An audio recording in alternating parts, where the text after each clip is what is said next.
Yaxshimsizlar to'rdoshlar, bugun sizlarga sunmoqchi bo'lganim Kuchaning yerlik tamoqlaridan biri bo'lgan kucha taomini. Qozonga muvofiq miqdorda suv quyib, qo'y usqini va kalla go'shtini selib, suv qaynaganda ko'pikchilarini elvetib, sho'rpini tayyor qilib olamiz.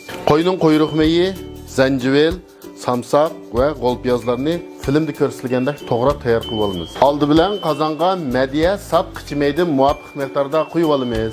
May qizgandan keyin quyruq mayni solamiz. Quyruq mayni silib, ozroq qo'rib, sarg'aygandan keyin suzib olgandan keyin qozonga samsaq, zanjibil va g'olpiyozlarni silib, qo'rib, sarg'aygan vaqtda chanib olgan lazimizni va soqqan lazini silib, so'ng'azni tayyorlab olamiz. 2 kilogram unga 30 gram tuz ve 10 gram yemeklik şoltisi salgandan keyin üstüge 1 kilogram suv quyib, xemir yoğurup tayyor qilib olamiz.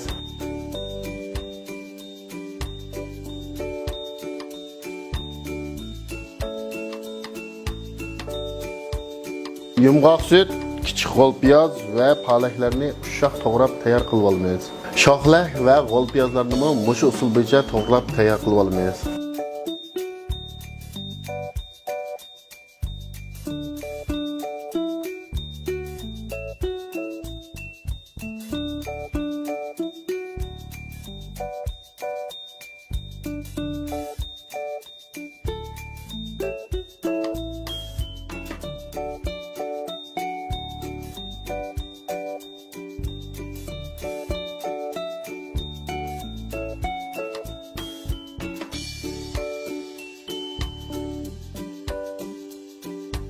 Yoğurup tayyor qilib olgan xamirimizni kesib, bir qatim o'ngga, bir qatim so'lga cho'rib tayyor qilib olgandan keyin tashqunga tashlab, qayta tortish orqali inchga suzib, qozonga silib, pokiz chayqab, qachig silib, ustiga tayyorlab olgan sho'rpimizni quyib iste'mol qilsak bo'ladi.